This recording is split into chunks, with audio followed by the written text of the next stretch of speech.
Akkam jirtan dhaggeeffattoota kabajamtoota hordoftoota yuutuubii chaanaalii kooti.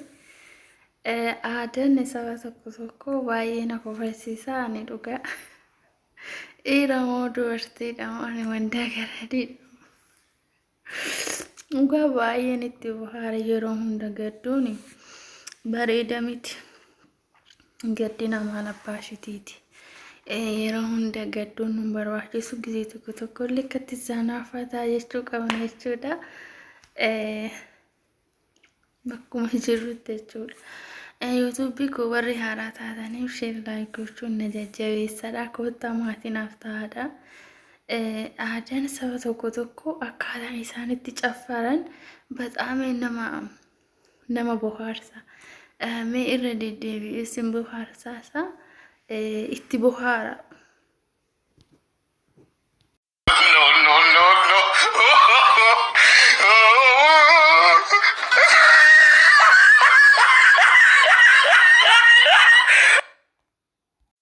Anna kofalchiise kan ishee namicha sirbuu osoo hin taane niititti aartee gaarreeffattee ilaaltu na kofalchiise.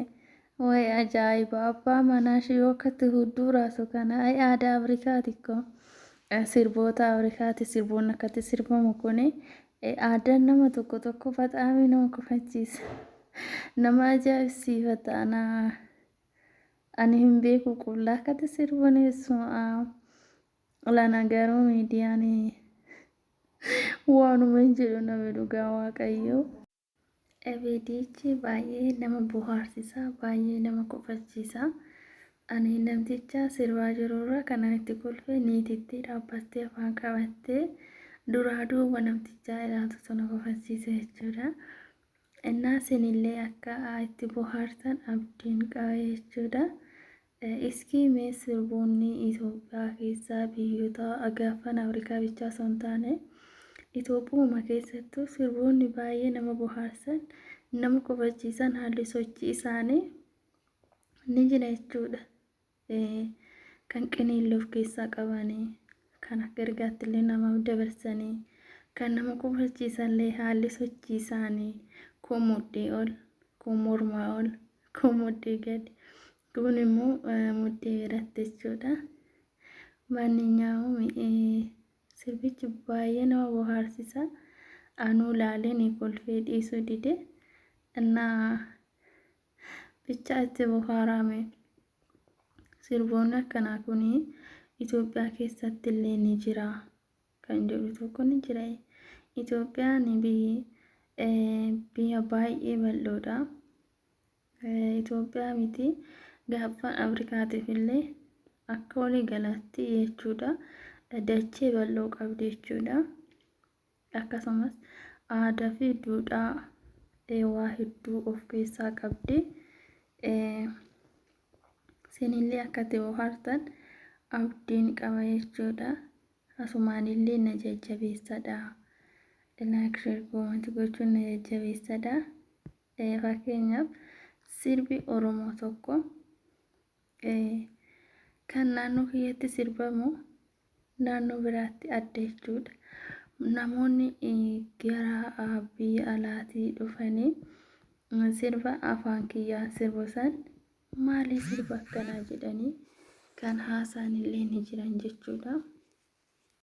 Maaliif fakkeenyaaf Arabni innaa sirban hin utaalan hin marfatan. Ani yeroo jalqaba Arabni aduucaa isaanii sirbanii dhugaa baay'een kolfe baay'een dinqisiifadhe jechuudha. Dinqii natti ta'e jechuudha. Maaliif anillee sirba isaanii kana yaalee naa galuu dide baruudhaaf jechuudha. Garuuyyuu sagalee isaa yeroo sirbaa itti makasuun das nama jedha. Sosochii qaama keenyaafis illee namatti tola jechuudha. Garuuyyuu marfasanii innaa sirbanii innaa utaala sirbichi yoo dhaabbate si kofalchiisan akkamitti akka sirbanii utaalanii as utaalanii achi utaalanii miila wal sakaalanii bakka aadaa tokko kabajuun ni dirqama keenya garuu baruun dirqama keenya miti. Yoo fedhii qabaatte hin barta, yoo fedhii hin qabaannes hin hifta jechuudha. Garuu iyyuu waanuma hundaafuu baruun faayidaa guddaa qaba jechuudha. Innaa amma sirbi kun namichi kun intini sharraxatee yoo asiifachuu taalu niitittiin nu dhaabbatu kan namicha maraaturra kan niitittiisisu na kofalchiise jechuudha. Aartee tarii qannaatee yoo inni viidiyoo hojjetu akkas godhatti natti fakkaate.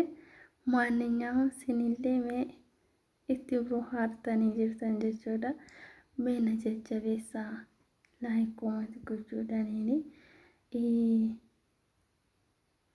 baay'ee na kofachiisa. Amma miidiyaa irratti sirboonni akkana kun Itoophiyaa keessatti sirbame akka aadaa naannoo kiyyaatitti bexaami qaanyiidha.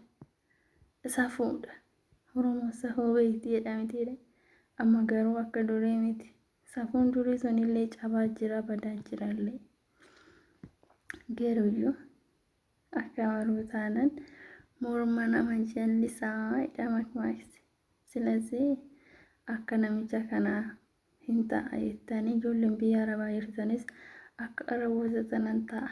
Faashinii biyya biraa hordofa jettanii aadaa keessan kan jalqaba iddoo baasanii fi iddoo itti dhalattan san hin dagatinaa isiniin jedhu. Yoomillee haa ta'u Itoophiyaa keessatti dhalattee guddatte aadaa biyya keetii namoonni biraa akka barsiifatan gochuu qabda. Akka aadaa keessan si kabajaniif kan keessan guddifachuu qabda malee kan ormaa duukaa hin fiigin. Amma nuti ijoolleen biyya arabaa ufnee hojjennu kun biyya yoo galle caammaa taakuu uffanne anumatti jira. Akkaan nan qabin jenna. Akkas ta'uu qabu. Garuu jalqaba duraa yeroon baadiyyaa jiru koongoo uffadhee qamisii uffadhee akkattidha kanan as ga'e jechuudha. Garuu yoo har'a biyya arabaa dhufe jedhee caammaa taakuu uffadhee faashina arabaa duukaa kaachuun kun faayidaas hin qabu. Aadaa keessi alaa kuffise jechuudha. Ati aadaa biyya keetii guddisuu qabda. Oromoos ta'e, Amaaras ta'e, Tigirees ta'e, Walaayittaas ta'e kutaa kamii keessa jiraadhu. Aadaa biyya keetii guddisuu qabda. Aadaa faashina arabaa ilaalte duukaa fiigin. Yoo arabni surree kaawwatte duukaa fiigin. Qamisummattee tan duraasan maladhuuti utaalii jechuudha. Maalifan akkas jedhe seetanii yeroo ammaa kana aadaa biyya keenyaa dhisnee faashina arabaa duukaa fiigna. Maaf faashina arabaa duukaa fiiga? Durallee biyyattiin jiru kututturii namadhaa asitti dhufe jedhee wogiitti qaxxaluun qaba. Matoo kan jirtu sanaan akka wiigitti bareechee itti fayyadamaa jechuudha.